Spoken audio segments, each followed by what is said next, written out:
All right, welcome to Straight Red Card. We are back. This is segment 2, although we say that they could be posted in any order. I have no clue. But anyhow, this segment is going to be focused on your questions, and there are a myriad of them. And they've come from email, text, Twitter, whatever that is. Would like to say Patreon, but we haven't got a single one on Patreon yet. Yeah, we have people. We have patrons. Yeah, you can go to Patreon. Just go to Patreon, put in the Straight Red Card. We are there. You will find us. You can post questions there. You can donate to the cause, so we can buy a big ass studio and just do this for a living. And then I won't have to work so hard, and I could focus more on soccer. And so could Brett. All right, so that's an idea. But we did have a bunch of questions. And before I get to that, I went back, Brett, went through one of my drawers, and I pulled out my old 23andMe thing. And you're right, I was 0.05 Neanderthal. Well, given your vicinity of where your lineage comes from, we only crossed over into Neanderthal territory, and that was long after Neanderthals were gone. Like once, like were no Neanderthals in Lithuania, Finland, Poland, what used to be East Prussia, which is where my people are from. None in North Africa. And the problem is Homo sapiens were not from there either. They had to walk from Africa all the way to the north, and in that span of walking, settling, walking, settling, walking, settling, you mixed with the Neanderthals. No, you didn't. The knuckle dragging, club wielding, bumbling idiots who they didn't ate mix a lot. They didn't mix with Neanderthals. They mixed with people who generations ago had mixed with Neanderthals. That's why my number's so low, because the average number is between 4 and 1%, and I am at 0.05. That just means that you've mixed yourself after the Neanderthal mixing significantly. Yes, that makes sense if you're talking about Norse area. Makes sense, because there were no Neanderthals where my people were, where all of the 23andMe things say my people are from. Not even the Isle of Man. No Neanderthals on the Isle of Man. So the only way we could have gotten that 0.05% is if it was that trek from North Africa through the Neanderthal zone, where people had mixed, and then later on, when they intermixed with more Europeans that were from that area too and had moved into the Eastern Prussia area. So yeah, it happened. Just wanted to admit it on the show, because I think I said I had 0%. Because your ancestors diddled some Neanderthals. We understand. Well, I'm just saying, I have to admit it. I went back and looked, and when I saw that insignificant number, it was just because there's a 0 in front of the point on the thing that I thought it was just 0. It's not just 0. It's 0.05. Okay, enough of that. I'm part Neanderthal, very small part, I think. And then, anyhow, so we'll get on to your questions. Pulisic is back, ? So what? He's back in training. He could get injured again in training. I think, depending on him being on the U.S. men's national team for this next window, is still incredibly shaky. I think you would agree. Yeah, at this point, they're talking about how he's up for possible minutes against Newcastle this Saturday. If he gets minutes on Saturday, even if they're bit minutes, and he continues to train and develop or get match fitness back, and he's getting match time with Chelsea, I could see Berhalter calling him in, but at that point, my take on the matter would be use him sparingly. Go ahead and start Weah and Aronson. That's worked for us this past window. It'll work again this window, and then worst comes to worst, you sub out Weah or you sub out Aronson, and you bring in Pulisic in the 65th, 70th minute. Oh God, the horror! You could do that. The other thing is, then I saw a bunch of rumors out there today. I don't know if you saw them, that he's going back to Dortmund. Nah, I don't think so. There's a lot of rumors talking about how Dortmund's looking to pillage a couple people from Chelsea. Werner and Pulisic were on top of the list, along with Hudson-Odoi and think that may have been it. For what? For moving? Transferring over. Yeah, they're keeping tabs on those players, similar to how Bayern's keeping tabs on a number of players at Barcelona. Oh, that just seems so stupid. There's no way Werner's going anywhere right now. I could imagine he could go anywhere at this point because, I mean, how many goals has he scored in the past 2 seasons? I get it, but they keep playing him nonstop. Yeah, so I feel like they're gonna find somebody else at some point. They're gonna say, "Hey, you're not worth the paycheck and the time if you're not producing." I guess, but I don't know. It just seems like crazy hour to me. I just think that's way too. And Dortmund showing interest doesn't actually mean anything, quite frankly. I mean, we talk about this all the time whenever we talk about the crazy rumors that come out of as far as U.S. national team players. Yeah, those big teams are keeping tabs on just about everybody. Dortmund is keeping tabs on everybody. Although, quite frankly, Werner's not quite the same mold that you would expect Dortmund to go after in the attack. No, and why would Dortmund go buy Pulisic for more money than they sold him for? That's a loss. I would imagine they wouldn't imagine that that's why this is not going to work. That's not what Dortmund doesn't do that kind of thing anyhow. Well, they don't go back and buy players they've sold. They just don't do it. They don't do it. So this is all stupidity. I don't know who's coming up with this shit. I hope it's not somebody I like, because it sounds ridiculous. It really does. There's no way. we only our fans only make up ridiculous rumors like Pepe to Chicago Sting due to a time machine, you know? Yeah, I saw somebody did the Sting thing, but you know what? That was our friend Taylor. He did it. You should have kept the Sting.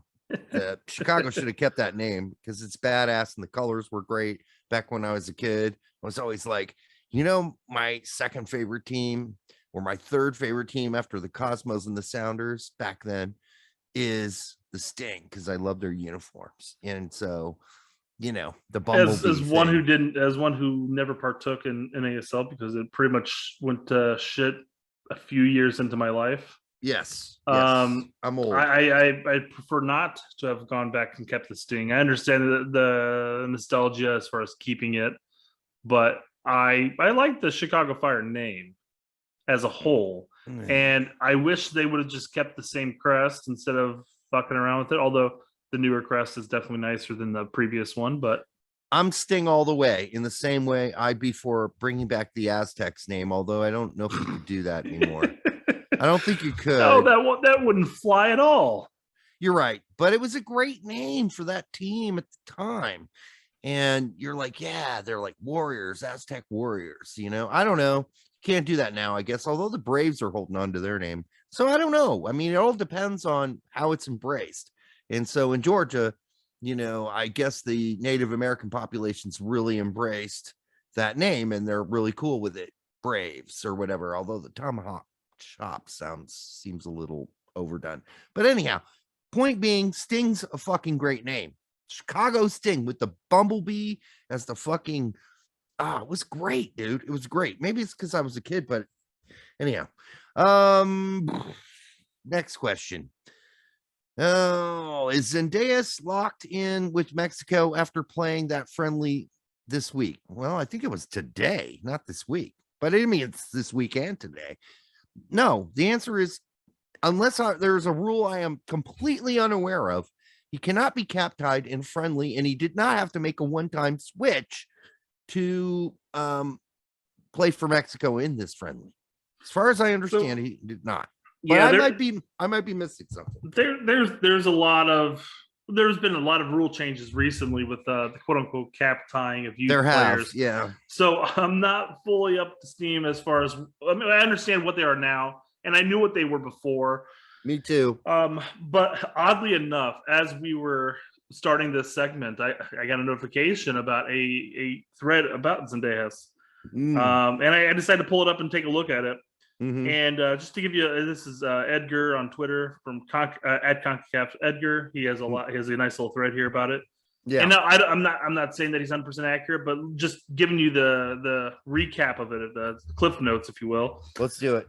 But basically, Zendejas, has 37 caps for the U.S. youth teams, 3 of them being from the 2015 U17, where he played with Pulisic. Yep. Which provisionally cap tied him to the United States program. But not by those rules back in 2015. It didn't. It did not. It would not have. The rules were different then. You could go fiddly fuck around everywhere you wanted to go fiddly fuck around back then, and it didn't cap tie you to anybody. As long as you were under the age of 18. My take on it was that if you played, let's say he played for the United States national team, at that point he's provisionally cap tied to the U.S., but he's capable of playing for anybody he had citizenship at that point. So he could play for U.S. or he could play for Mexico because he's not cap tied to the senior team yet. Did he ever play for the United States any level after the age of 18? The answer is I don't think so. So I think he's completely fine. Isn't that the new rule though? Doesn't matter. Doesn't your grandfathered in? It doesn't apply to him. Okay. He did not play for the United States before after the age of 18 on any senior level. So all those youth things mean nothing. So now he has committed himself to Mexico. He can still make a one-time switch now, because the youth stuff does not ever commit you. Back then it didn't. So unless that he's not grandfathered in, I guess then he's fucked. Well, and Edgar's whole thread relies on the fact that he would have had to file the one-time switch that wasn't reported on.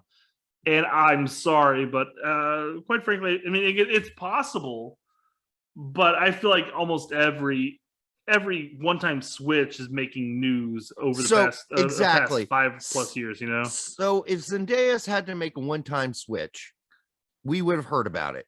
It would have had to been recently too. I mean, he didn't make the change years ago. Right. So he would have had to make the change recently. And again, with Twitter, with all the social medias, with all the news outlets, it would have been reported at some point. It's not just like, yeah, he had to file a one-time switch, but nobody reported on it. It's possible that happened, but I doubt it. I doubt it. And all he did was pledge to Chivas while he was playing for them that he would not play for the United States. Which Edgar has listed on here as well. That's it. That's all he had to do. They didn't care otherwise. So did he ever play Here's what he said. He goes, with that being said, Zendejas filed a switch sometime in 2021. Wasn't reported or anything, but the fact that he was able to officially play with Mexico means he switched. So. Okay, well, I haven't heard about this one-time switch. Doesn't mean it didn't happen. So I'm just trying to see if he played for any of their U23 teams, Mexico's, that is. And it looks like he has. He did 3 times. Yeah, and while we're on the subject as far as USA versus Mexico and on dual citizen or dual nationals here, Louisville City FC had just tweeted Greg with 5 Gs. Greg. Call up Jogo now. Yeah, I mean, did we do this right, FC Dallas? I think I recommended that. Yeah, but you only put 3 Gs in there. Yeah, I do. But yeah, so I guess we haven't answered your question. I'm sorry, we don't know the answer. My take as it stands now is that he's still available to play for anybody, either side. He's not cap tied to one or the other, and or he might be. Or he might be. We just haven't been able to follow the rules as they've evolved. So, you know. Sorry. Should I keep all that in? I mean, I don't know if everyone wants to hear you hacking a lineup, man. No shit. Wow, you made me go to hospital after that. All right. So the next question is, what do you guys think of Jurgen Klinsmann's tenure as United States men's national team? I don't know if we've really talked about this on our shows a little bit. So maybe people are just wondering, are these Jurgen guys? No. We've brought them up occasionally, but since our show started. We restarted our show after the Klinsmann era, and let's see. Our last show we did was in 2016, I think. Yeah, Well, 15, 16 area. The last one we did in the initial stage. Well, that was a random show because we'd been out of business for a while.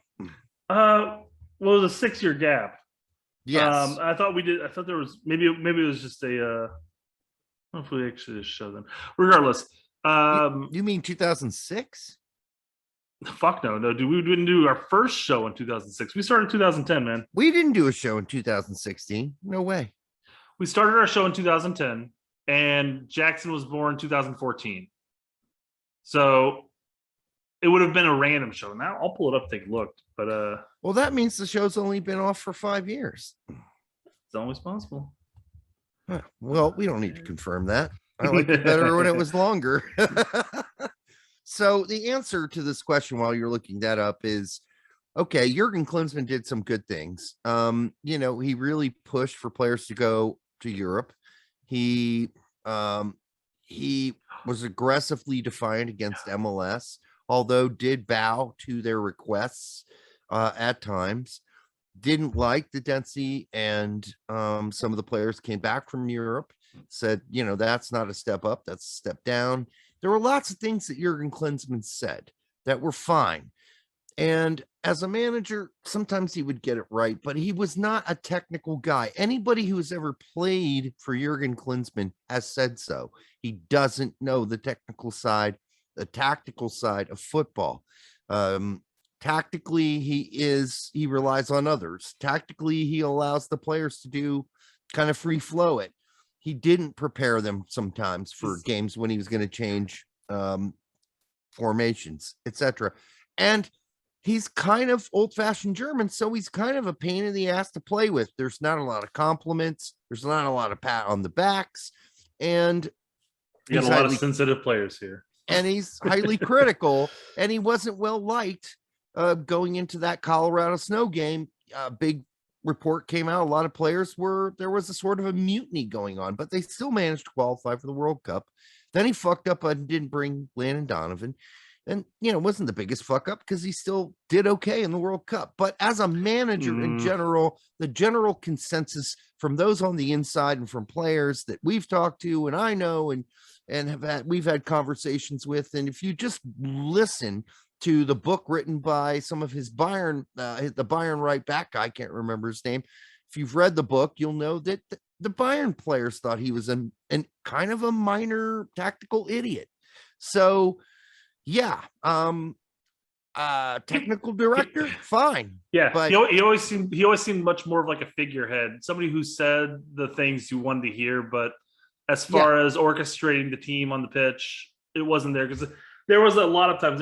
Jumping back real quick, our last topic before our cutoff really was 5 years ago. Yeah. And it was, will Klinsmann keep his job after a failed Copa, ... That must have been a real random show out of nowhere. That's five. Well, yeah. We have a couple random stints here and there. Like we got back for like one show and then took another couple of years off, and then you got back for one show and then another couple of years off. Yeah. So no, but anyways, he always seemed much more of like a figurehead type of player, the type of coach that goes out there and handles the media, talking points that you want to hear. Probably really good as far as talking up dual nationals and saying, hey man, come over and play. We'll play you, we'll cap you, we'll get you onto the pitch. We like you a lot. Technical director, I think, is probably his ideal position, quite frankly, and that's where he was supposed to end up on. But yeah, that seemed to fail, of course. Sort of a broad overview of where the mission is headed. Yeah. Not a guy that's going to be like, here's how we're going to set up, here's how we're going to play, because that just never was. And Jermaine Jones hasn't talked about this in public, but I've heard of people talk that, he had to take that kind of leadership role on the field. Like, this is how we're going to play. You go over there. Yes. Kick me the ball. Right. It's like, because there was no real tactical. And Jurgen Klinsmann has said it before. He said, you give the boys a general idea, then you let them go out and create. I like that. Now, he got a little more tactical and smart during the World Cup. He had his assistants who were like, listen, against this team, we need to set up like this. We can't just do this free flowing shit. And it worked. it got us into out of the group stage. So I give him some credit for knowing, okay, we can't just give them like a basic map and let them just freewheel it. I got to listen to my assistants who were telling me we got to have a real strict plan. We got to have a solid defensive back three in front of the back four. And, there's got to be no gaps, and we got to tighten that shit up in the last third. And he did. I'll give him credit for that. But as a long-term solution for the U.S. men's national team, no. It's always funny to listen to the grass is the greener people. When looking at like Berhalter compared to previous managers and stuff, because I seem to recall, I could be wrong because it's been a decade plus many nights of drinking, but I seem to recall most of the matches with Klinsmann at the helm were me pulling my hair out, going, this is frustrating. Why is he playing like this formation with these players?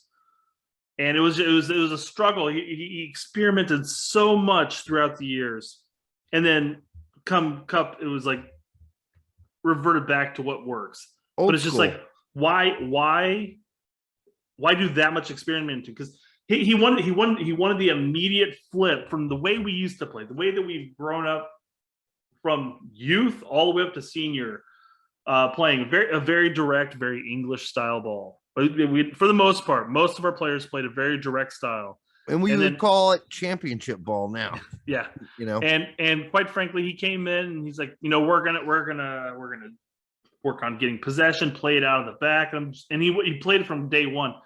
And I'm sitting there. It was horrible. It won't work. It won't work. The current crop, they're old school players. They've got it embedded in their mind. That's great if you want to start working at the grassroots level and get them up to that point. And you know what? It looks like it kind of worked at that point, because at this point, 10 years down the road, we've got a ton of players come through the woodwork that are, in fact, more possession-based style players. Yeah, but that was a rough tenure to go through until Cup time came around, and then all of a sudden, again, we reverted back to the old ways, and it worked. But it was frustrating to go through at times. It's also frustrating to be on social media and listen to a guy go on a really good rant for a paragraph about why Berhalter is not being as successful as he should be, and then end the fucking paragraph by saying we should have never fired Klinsmann. Then you're like, what the fuck? What are you watching, dude? It's like, okay, you said a lot of good things and then you ended it like a moron. You can't do that. Jurgen Klinsmann is not a good club or national team manager. He failed at Bayern. He failed when he went to Wolfsburg for a while. They got rid of his ass immediately. Not because he failed, because he's a dick. He's hard to work with. I mean, he's just he's an abrasive character in private. On ESPN FC, he's very nice and whatever, but this guy holds grudges. He even said it on the last ESPN FC show he was on. He's like, no, I hold grudges. Yes, he does. He does hold grudges, and that's why he never fucking forgave Landon Donovan. Mm-hmm. Anyhow, next question, because we could go on this all night, Brett. This could be, Klinsmann could be a show on its own. Don't worry, we'll talk about this 2 years from now. Yeah, we will. I'm sure we will. Somebody will still be saying we should have never fired Klinsmann. Last show of this segment.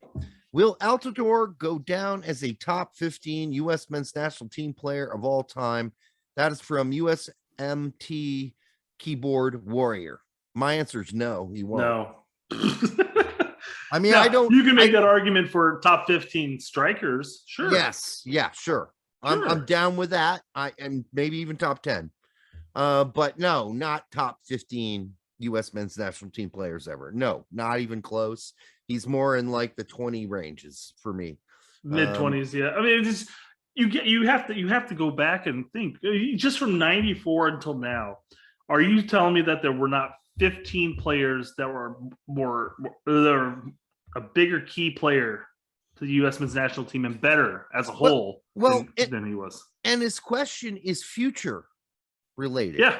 Will Altidore go all down time? Yeah. As the top? No, he won't, because there's going to be a lot more players, even in this current group.